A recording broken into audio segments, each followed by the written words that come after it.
Welcome to Emmanuel's Bible Stories. Today's story is about the Holy Spirit comes at Pentecost. When the day of Pentecost came, they were all together in one place. Suddenly, a sound like the blowing of a violent wind came from heaven and filled the whole house where they were sitting. They saw what seemed to be the tongues of fire that separated and came to rest on each of them. All of them were filled with the Holy Spirit and began to speak in other tongues as the Spirit enabled them. Now they were staying in Jerusalem, God-fearing Jews from every nation under heaven.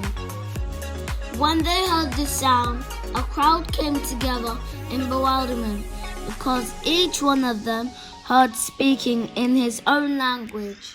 Utterly amazed, they asked, "Are not all these men who are speaking Galileans?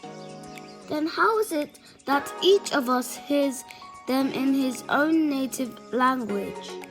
Parthians, Medes, and Elamites, residents of Mesopotamia, Judea and Cappadocia, Pontus and Asia, Phrygia and Pamphylia, Egypt and the part of Libya near Cyrene, visitors from Rome, both Jews and converts to Judaism, Cretans and Arabs, we hear them declaring the wonders of God in our own tongues.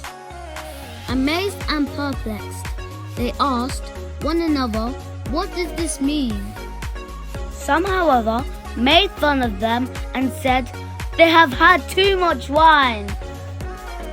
The powerful word from this story is suddenly. A sound like the blowing of a violent wind came from heaven and filled the whole house where they were sitting. Key message: the Spirit enabled them to speak.